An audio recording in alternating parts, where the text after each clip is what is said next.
تو رسول اللہ صلی اللہ علیہ وسلم اور آپ سے پہلے تمام انبیاء علیہم السلام نے حج کی سعادت حاصل کی ہے، اور یہ وہ عبادت ہے جسے اللہ تبارک و تعالی نے صاحب استطاعت لوگوں پر فرض قرار دیا۔ اس کی فضیلت کے بارے میں نبی کریم صلی اللہ علیہ وسلم سے متعدد روایات منقول ہیں۔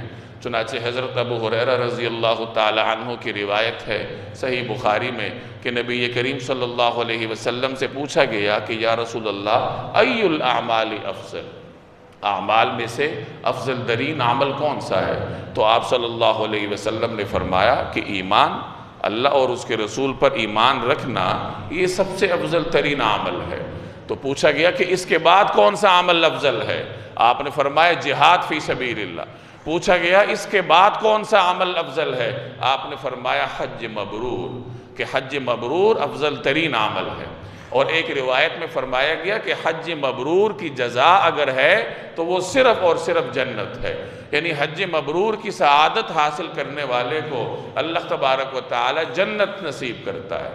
حج مبرور کی تفصیلات میں علماء فرماتے ہیں کہ جو شخص حج کرے اور سنت طریقے کے مطابق کرے، اس میں کوئی گناہ نہ کرے، کوئی غیر شرعی کام نہ کرے، آداب کو مد نظر رکھتے ہوئے حج کرے، اور اس کا حج اللہ کے ہاں شرف قبولیت بھی حاصل کرے، اور حج سے واپس آنے کے بعد وہ اپنی زندگی کو سنت کے مطابق گزارے، تو جس آدمی کو یہ سعادت حاصل ہو جائے تو گویا اسے حج مبرور کی سعادت حاصل ہو گئی۔